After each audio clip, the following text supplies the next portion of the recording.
All right, I'm excited to be announcing a new show as well called Biz Builders, and want to focus on people building businesses, starting businesses, business in general. And so today I've got Kobe Hearn with me, who his kind of an interesting background. I mean, worked in sports for most of his career and facilities, and now he's venturing out to start his own business. So kind of excited to learn about your history and what's gone into that decision, what the plans are, and watch your growth. So thanks for joining me, Kobe. Hey, thank you, Andrew. Appreciate the invite to be on the show. I think with everything going on right now, it's always great to kind of have these conversations. Love what you're doing, and it's always good to get the content out there because there's always more people that feel the same way we do or have similar experiences, especially right now. So, Yeah, no, and I think it's great. I always love seeing people taking that leap of faith, as far as starting a new business and how exciting it is and scary, sometimes, and everything that's in between. So it's kind of good just to share that with people. So kind of walk us through kind of your career a little bit, like up until before you started the business. So back from college all the way up till now. sure. So I'm from a small town right outside of Central Kentucky. I went to Union College and played baseball there, which was great. Athletes, and I think a lot of people get that. So I always knew I wanted to be in or around sports. And I graduated with a double major in sports management and human performance with a minor in Spanish.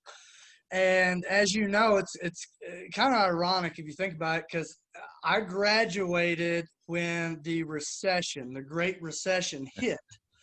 So I got out and I was like, well, crap. Okay. So jobs, availability wasn't really there. And I had kind of kicked around the idea of a master's degree. And I was like, well, there's no better time. The market's, folded and things look really bleak. So why not go get more education and postpone, my career a little bit longer? So I actually went down and got my MBA in sport management from FAU in Florida Atlantic University, which part of their curriculum was you had to work full time while you were in the master's program. Okay. So I worked for the St. Louis Cardinals, Miami Marlins at their spring training facility at Roger Dean Stadium. And I started out in operations and events. I started out as an assistant, kind of back-breaking type work of 120 hours a week, no days off for 4 months because we had spring training with both teams, and then you went right into the minor league season with their A affiliates. So I did that until I about burnt myself out. Transitioned over to nonprofit work with Daryl Glenn Foundation, who, their mission was to support people with spinal cord injuries and kind of promote knowledge about those things. So I got to work with them as a marketing and kind of an events assistant, and found out that my making phone calls for donations or things like that really fit me a lot better than the work harder, not smarter method. So I did that, and then I graduated from my master's. And I just happened to meet somebody in my capstone class that said, "Hey, man, you'd be a great sales guy. Do you want to come up and meet my CEO?" At the time, it was a company called Jasper Ecotech Energy and Energy and Light. They were partnered with Jasper Engines and Transmissions. I knew nothing about LED lighting solutions, but he offered me more money than I have ever seen coming out of college. So I was like, yeah, I'd love to. So I was a sales manager and then a regional guy that covered all of Florida and helped train reps across the country. Really found my calling there in St. Augustine. And then, with the experience I had in sports to that point, I was, kind of burnt out. Wasn't really finding traction. And I felt like I found my calling. So I went to work with the Atlanta Braves and the Gwinnett Braves. It was a dual role of selling corporate partnerships. And I think that's where I really found what I enjoyed doing. That relationship was short-lived. Anybody that's worked jobs, you just maybe not find the right fit. And it didn't really, and they're a great world-class organization. It just didn't pan out. I think that, we had different philosophies, and kind of was reeling again there and thought, what am I going to do? What's my direction? And Berglund Center with Global Spectrum came calling, and man, I'll tell you, that was the best thing that ever happened to me. They called me, and I went up there and basically took over a department, built it from scratch with corporate partnerships, handled group sales as well, and basically was their sales department for, I want to say, 3.5 years or so. And it went very well, made a lot of relationships, a lot of clients that I'll cherish forever. But after that point, they Spectra lost the account. So and nothing against anyone, the city decided to take it back over, which was here nor there, but I wanted to stay with Spectra. I wanted to, they taking care of me. And they found me the opportunity out here with Budweiser Event Center. And I've been out here a little bit over a year handling premium seating and corporate partnership sales again. And COVID hit. I just finally got my feet under me, got traction with, clients and the sales funnel and all that fun stuff that everybody will talk about, and just ready to just roll out 2020 and make it a doormat for me. And COVID hit and basically shut down everything. So that's kind of my background. As you can tell, I've moved around to move up and explore different opportunities. I've got a lot of different backgrounds. But that's kind of where it all shook out for me. And now here I am, starting a business. So was COVID the reason why you started looking at starting a business, or have you always kind of had that in the back of your mind? Like, I know how salespeople can be. Some salespeople, it's in the blood, but at what point did you start really thinking about that?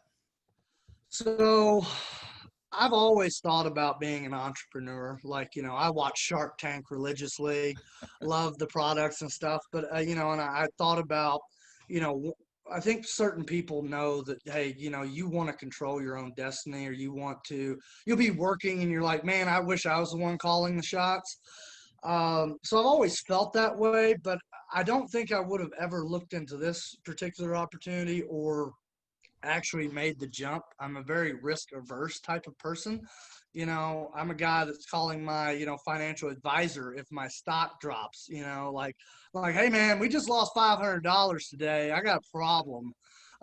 So I'm not the guy that usually takes big leaps, but I would definitely attribute it to COVID-19. I mean, I think it made everybody reevaluate a lot of things, personally and professionally.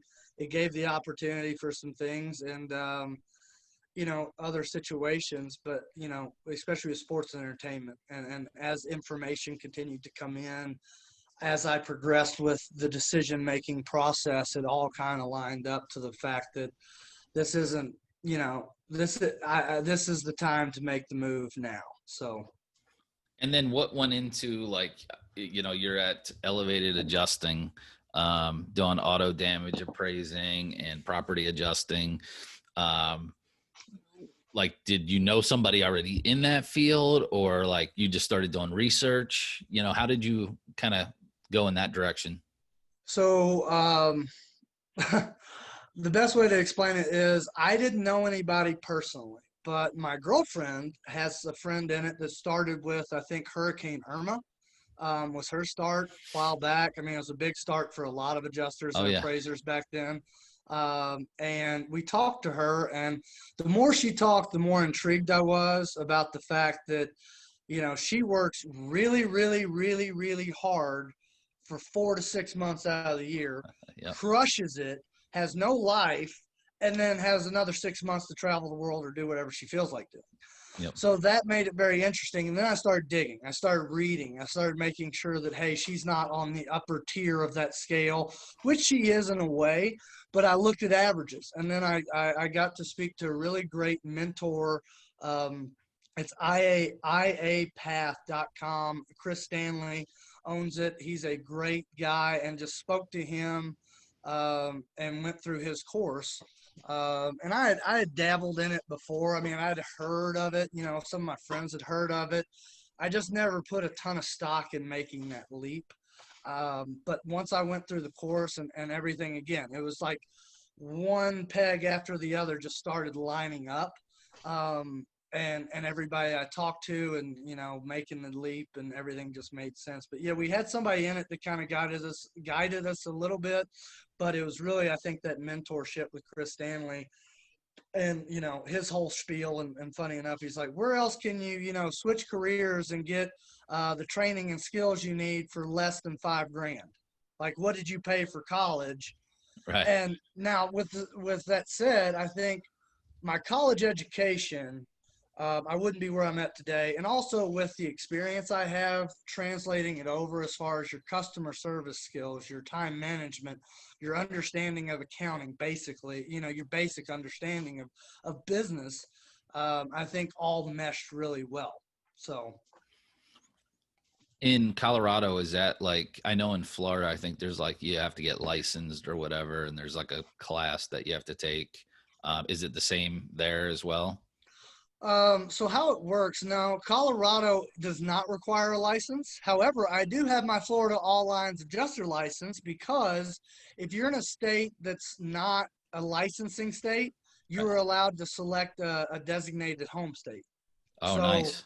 most people will select either like Florida, Texas, or Indiana because it's reciprocal with the almost 50 other states. I think the only ones that are not reciprocal are New York, Hawaii, and I think Pennsylvania. You've got to have got to have your own special auto damage appraisers license. They want something funky there potentially, but so it's reciprocal with all the other states I really need. And again, you add and there's additional coursework and continuing education credits. But yeah, so yeah, Colorado, I didn't have to have one, but most Nice. most of the contract work I do, they're going to want you to have Yeah. that to show that hey, you know how to read an insurance policy or know how to do this correctly.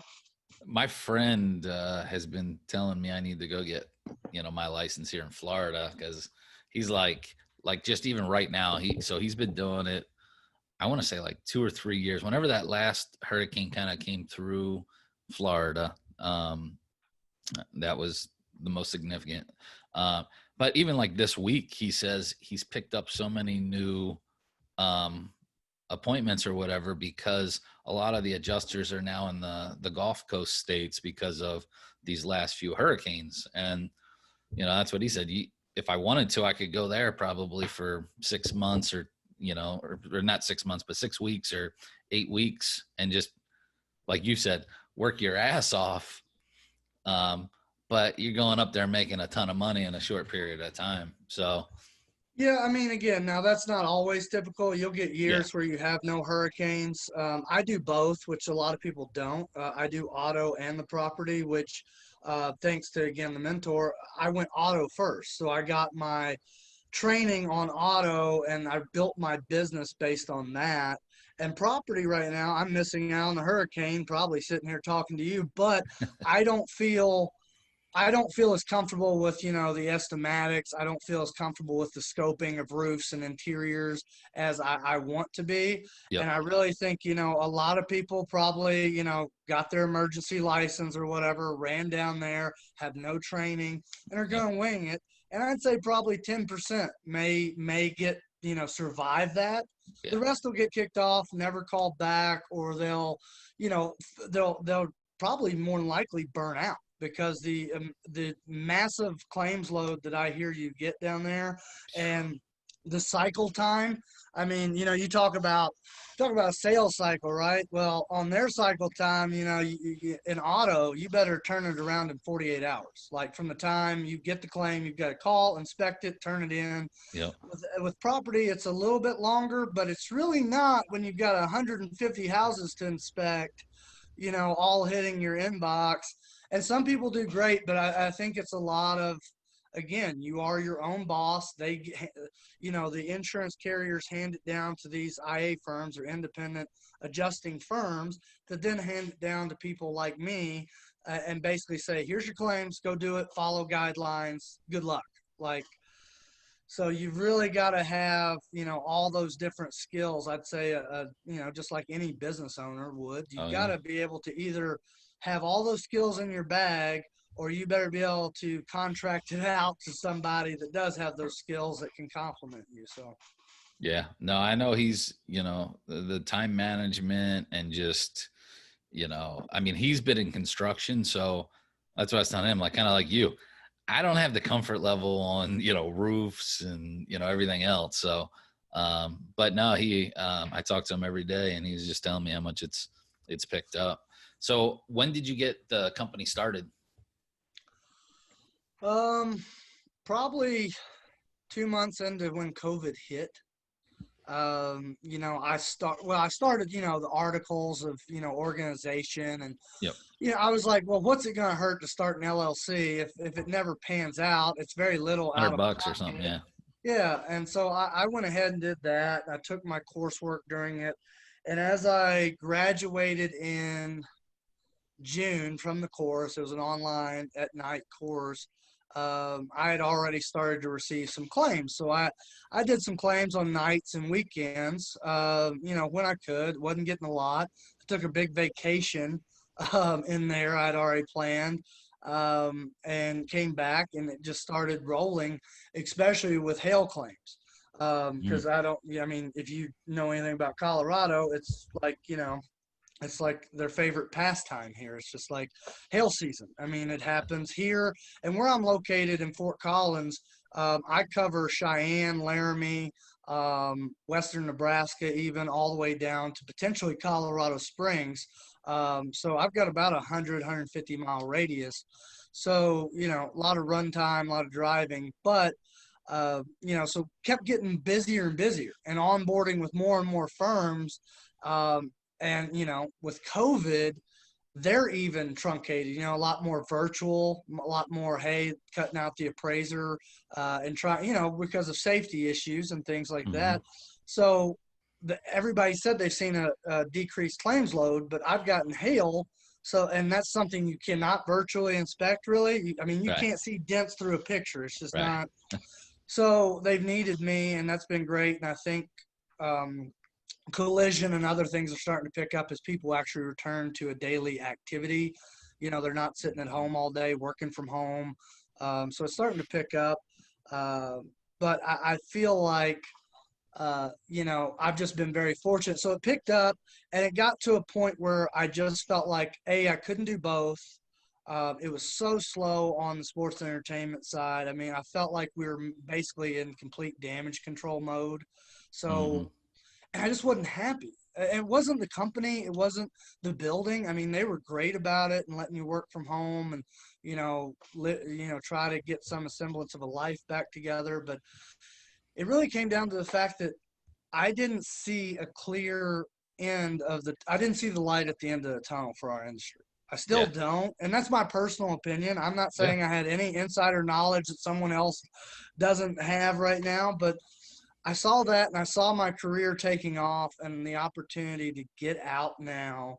I didn't feel like it would be right to do that to a company that's treated me so well, to basically say, oh, I'm working from home, but then, Right. take on a ton of claims instead. So I made the decision, and my GM, my VP for corporate partnerships, they were all fantastic about it. They even made sure they're like, are you sure you want to do this? Because, there's possibilities of furloughs and layoffs for unemployment and things that could be coming in months, from now if things don't pick back up. And I said, no, I don't feel right about it. I'd rather leave now. And also there was some family personal things there that came into play with my mother, with her health. She had some health issues. So it just made sense for me to get out and have the flexibility I did. So you didn't even get laid off at that point yet. No. Wow. So that's even Uh, more risky. Yeah, I didn't take the unemployment. I didn't take the furlough. I was one of the few, not few, but I was one of the very fortunate ones at my building, or probably throughout my company, that didn't end up with a furlough. Yeah. Maybe because we were still handling so much revenue and sales, but I didn't feel right continuing to sit there and not really be doing a whole heck of a lot or doing what they were paying me for. And on top of it, looking at this other career that was blossoming, and I'd rather get out now and, with the industry looking at where it's at, coming back, hopefully January 1st or maybe before. Yeah. But say it comes back then, I would rather get out now, let them find someone new, get them up to speed, and be ready to go than say, let me tough this out until December and then peace out, and then they're stuck Right. with a bunch of shows and crap and trying to find somebody. So. But that, what you did is definitely the right thing to do. And, that's the kind of stuff that will come back, tenfold for you. I mean, you never know how things will work out. You may be back at that company in 10 years from now or whatever. But, I think that's very admirable. So, how is it? I see you are listed as the co-owner. So you have a partner in the business? Mm-hmm. Oh yeah. Okay. Yeah. My better half, my girlfriend, is my co-owner and partner. We're both doing this together. Nice. She still works her full-time job. The thought is that hopefully at some point we both leave our jobs and do this full-time, whether that's doing property or one of us does auto side of the business, one of us does property. But her friend connection was what got this started. She was really interested in it. I just happen to have more time than she does based on her schedule because she works in the retail side of things as a manager. So if you know anything with COVID and retail, she's been extremely busy and stressed. So there wasn't a lot of time for her to study as much. But she's licensed. She can do it with me. She goes on anytime she's off or we've got a day where we schedule it correctly. She'll go with me and we'll tag team it and knock it out. Or I'll come home at night and she'll be like, hand me half of the scopes you've done, and she'll write the estimates and I'll write them and double check. And yeah, so, I believe it's good to have a complementary partner. I think it'd be a lot harder if I was on 100%. my own. But she loves the paperwork side of things. I hate it. Hey, exactly. I mean, I love accounting. Like I'll track my money, but she's really good at the paperwork. The admin and all that. And I'm more of the face, and she does a lot of my scheduling. So she does all my routing. She'll route it for me, and then I just go out, knock out claims, and come back. And she's, routing on her lunch breaks or things like that for me, and it works really well. I mean, I think either one of us are interchangeable in the sense we could run the whole business itself, but it makes it a heck of a lot easier when you have that balance or someone to pick up the slack, especially when I'm running 10 hail claims in a day and I can't get to the phone quick enough to call people and schedule. So, well, I think, for me, I'm 41. I got married at 18. All right. So I've been married 23 years. Well, congratulations. Thank you. And my wife and I have been business partners on everything. And the thing I really enjoy about it is I have someone truly that has my back and somebody that I can talk to about anything. And it's huge. So I think that's pretty cool that you guys are working together, and, even if it's, part-time, building into that. But, I was just actually telling my wife that a little while ago, I was like, I kind of miss, because right now I'm doing the podcast, a little consulting, but we don't really have that business right now. So we're kind of trying to decide the direction that we want to go. And I was like, it's fun working together. I mean, some days it's not, but most of the time it is. She'll tell you, I am understanding that I am hard to work with sometimes, especially with us. But I would say this for any business owner or couple out there, and I'm sure you know this. I don't think everybody's always compatible business-wise. I think it just so happened that we were very complimentary of each other, business and personally. But it's been a lot of fun. I mean, it's been enjoyable to have a similar goal. I even said this a while back. I feel like being co-owners is like more committed than being married, because we got a joint bank account. Everything there. It's like it is a marriage. Yeah. Like you were married to that person until you killed them. And I even said it as a joke. I think I'd rather be married than be business partners, as far as, the downsides there in some ways. But it's been awesome, man. It's just, I don't know of every business would work for that, but I think that what we found works. Well, and even Um, personality wise, like you said, I mean, I think, my wife and I are kind of similar. It sounds like to you guys, we complement each other, very good. I'm more of the outgoing, the, sales, mind. And she's more of the keep everything in line type. So, yeah, yeah, yeah. like, don't look at my desk, like, but, what have you kind of encountered like you weren't expecting? Like, have you come across something like you just were, okay, this is my first business venture. I wasn't expecting this or that. Um, Here's what, again, I have to attribute my success or my preparation for all of the people that taught me, mentored me, whatever. So the MBA in sport management from Florida Atlantic really got me ready for a business. At least the basics, so I'm not, oh my God, I got a $15,000 tax bill at the end of the year because I Right. didn't know better. Um, and just people I've met along the way. I think in sales you meet so many very smart, affluent business owners that I can call, and I've been very lucky with that. I will say what I ran into that's been probably the biggest challenge was, I'm on my own. Like at the end of the day, when you talk about, sales and accounting handles that. Well, guess what? If I invoice a company and it's not right, it's on me, and I've got to make those calls. I've got to figure out what's wrong. And I think that I expected it to be smoother.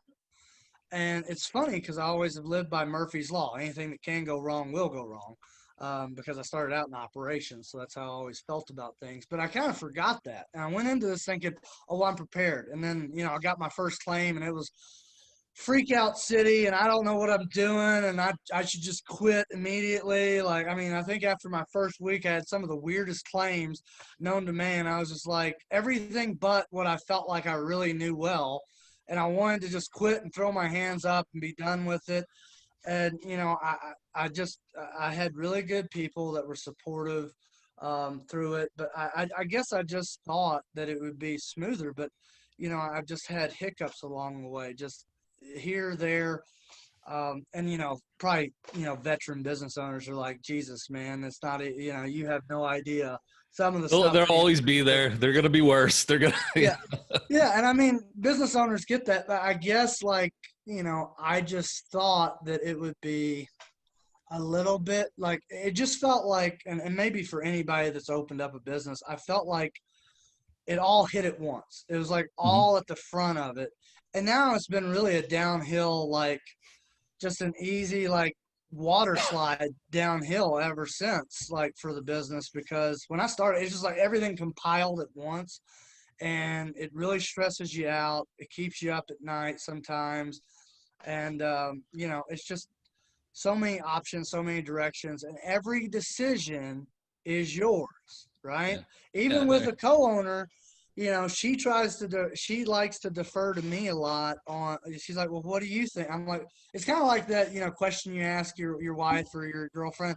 So where do you want to eat? I don't know. Where do you want to eat? And then finally you say, oh, let's go to McDonald's. She's like, no, I don't want McDonald's. Well, so it snowballs into that, and it's worse because it's a Yeah. business and you're scared of making the wrong decision. So Yeah. we just decide we hash it out. If it makes sense, we just go with it. And we found our path, and it worked out. Again, I think that there's things that you can make mistakes on that are easily fixable or recoverable. And then there's things that you've got to realize in the moment that this may be something you can't come back from. Like, Yeah. don't pick up the phone and call the IA firm and tell them to shove it because you didn't like that they told you to revise something. Like, there's certain things you just don't do, Yeah. so like you have to manage your emotions. I think I Yeah. wasn't as ready as I thought I was to manage my emotions of, the ups and downs and roller coaster ride of business ownership is. Well, and I think too, it takes you a little while to kind of get your own, flow down too. Yes. And especially, Yes. when you're new, like, like you were with Spectra. Spectra's a big company. They probably have company policies and flow and all that kind of stuff. Now it's all on you. And, I can definitely see that as being an adjustment. I've fallen on my face a few times. I mean, my first business was when I was 19. So I've been self-employed up until January of this year. I took my first job since I was 19 with a minor league baseball team.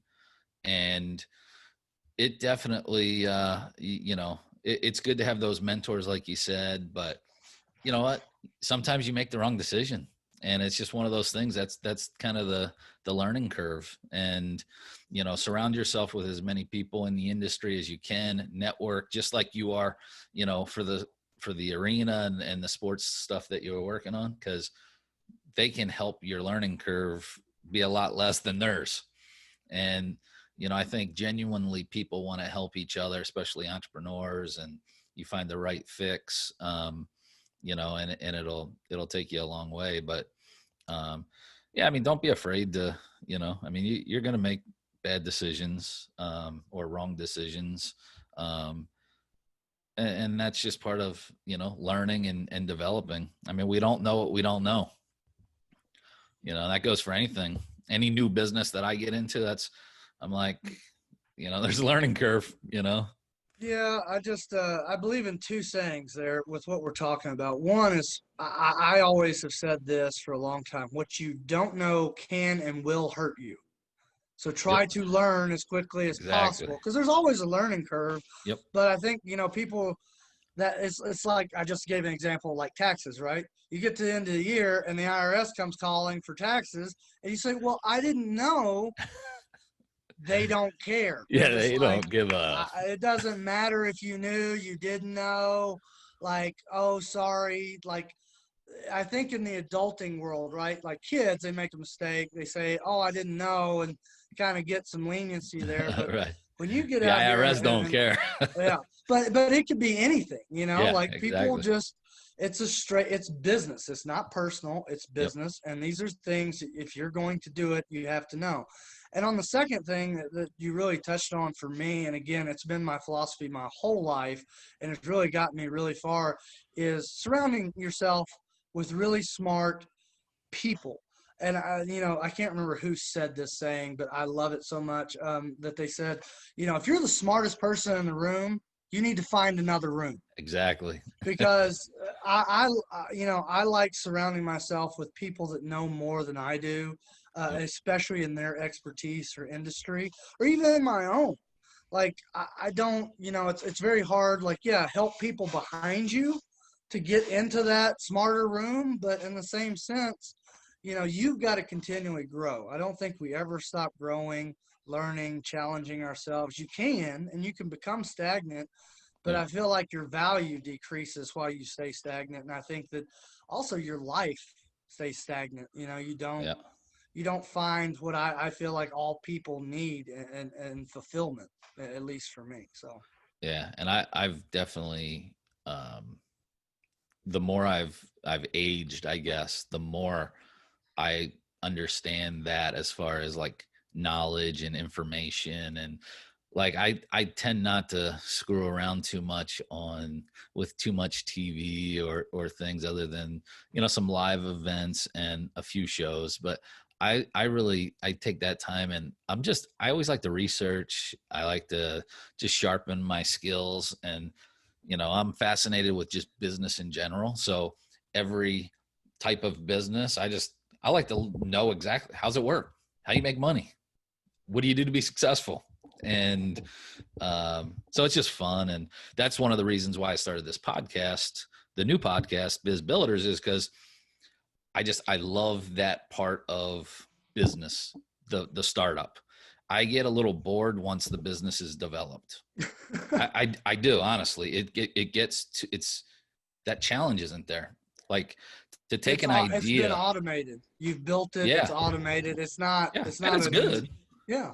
but it doesn't give me that rush like taking your idea of adjusting and then making the phone call to the first person and then the second person and then taking the class and then just okay, let's put the LLC together, let's get insurance, the one thing I like about adjusting too is it's not overly expensive to get started in, correct? I mean, Let me say this. It depends. Okay. right? So some people go out, they get their license, get their software, get insurance, whatever, say bare minimums. And then like our friend that we have, she got deployed immediately. It just so happened she got ready, got deployed, and it was fight or flight, a survival type thing. Right. Right. And she got through it. But this was, what, 10 years ago now? 10, I can't remember when Hurricane Irma was. I believe it was 10 years, 11 years ago now. And she made it. And again, but she's always learning. Now, I've seen other people that have went to every adjusting school known to man. That, I mean, there's some of them out there that are top end 20 grand, for 3-4 week on-site course. And then, you know, you got to remember, you've got every license in every state can range, I'd say, average $100 per state, and you renew those every 2 years. And auto, I would say, is probably I don't want to say cheapest, but most bang for your buck to get started. But a lot of people see property and see dollar signs of what some of these property adjusters make. But again, you need ladders, you need soapstone. I mean, I've got a list on my phone of things that I'd have to go buy immediately if I deployed. Like I'd have to have, laser tape. I mean, there's things that you got to have. And then the initial startup still is not as bad as you talk about, like college and, paying $100,000 for school or whatever. But it can get pretty expensive to make that change. And not only that, but again, you're your own business. So even if you get hired by one of these firms to go out and do property, you're still paying your hotel, you're paying your gas. And you got to front that most of the time. Oh, you're definitely fronting it. And say you get standby or you get sent down there, you decide to leave early on a whim. You may be down there 2-3 weeks, get 5 claims and get sent back, and you may be upside down by about 5 or 6 grand, depending on what area it is. So it's risky to an extent, and it's not cost. I think it's that there's a lot of conflicting information. Like you don't need training, just go and wing it, or, hey, you need training, but it's all these different options that you have. And I think it's really, doing your homework like you should do in the first place and finding a way to be as cost effective as possible. And I did that with auto. Property, I've done it to this point. I think property is going to cost me a little bit more out of my wallet. But what I really love is I've got a business and I've been able to really stack my reserve of cash for my business. I'm pretty well insulated to go and do some additional trainings, maybe above and beyond what's really cost effective, and get the things I need to then transition into property, which can be obviously way more lucrative in the long run, with a hurricane, with tornadoes, with damage. I mean, again, there's not as big a barrier to entry. But I don't want to make it sound like you can drop just, a grand or a couple grand and go out and do it. You could, but I don't know how successful. Each person is built differently. But do you think you could do it for 10 to 25,000? Oh yeah. I mean, I did it auto and property right now. I think I'm sitting at under 5 grand is what I'm at. So what the thing I like about that is, so you can invest in yourself, say $5,000 or $10,000 to make what, and that's so I have a 16-year-old son. And so one of the things we're talking about is, okay, well, what is it you want to do? And obviously a 16-year-old doesn't have a damn clue. I don't have a clue. I'm 41. No. But we're like, hey, so, okay, you go to college. College is going to cost, just say 100,000. All right. My daughter went to a school. It was like 40,000 a year. So it's even more, but 100,000. Do you go to a trade type school? Do you look to get like an insurance license or adjusting or real estate? And so we kind of started looking at all those things to figure out what's a good value. And this seems like a great value for someone that wants to kind of control their own destiny, so to speak. Get into business for themselves. They got to be a worker though. I mean, cause it could be like, I know he's done like over 10 things a day before, like when these hurricanes come, he had like 60 claims he had to get to like within like a very short period of time. Yeah, Um, I think that one, I'll speak to that with you. I wish I had known the options. Like underwater welding, I could have been retired by now if I went into underwater welding. Like they're just things that you never right. thought of. But then I've got friends that went and did it or went to trade schools. Again, I think with adjusting to, and I'm not saying this for everybody, but I'm saying that yes, I think it's one of the most cost effective trainings for what it produces for you. Right. I just think that there's more to, like, you can learn adjusting, right? You can learn, but you know this, owning businesses since you were 18, 19, you better really understand how to run a business and how to Mhm. communicate and what customer service is, because you can have all the knowledge in the world on construction or automotive. But if you don't know how to manage your books, communicate with these firms, communicate with your insureds, claimants, clients, you're going to fail. Like it's not just you could be the grand poobah of writing property estimates, but if you can't actually communicate that to the insured in a layman's term way to get a really good customer satisfaction rating, survey for the insurance carrier, or you can't communicate to the insurance carrier well enough to know that there's issues with the claim. Hey, they specifically stated they didn't like this product or they had concerns. Basically CYOA, right? And then there's so many more things about doing a business than, it's just like a restaurant. You may be the best chef in the world, but Yeah, if you but can't but if you can't run a business, yeah, you're going to be broke. So yeah, no, definitely agree. I think it's a great opportunity for people. Now, from what I've seen, and again, I've been in this a very short while, auto damage appraisers are needed in areas. I know that. And I know property adjusters are really needed right now. But I found that that's why I went auto first. It's more of a steady industry.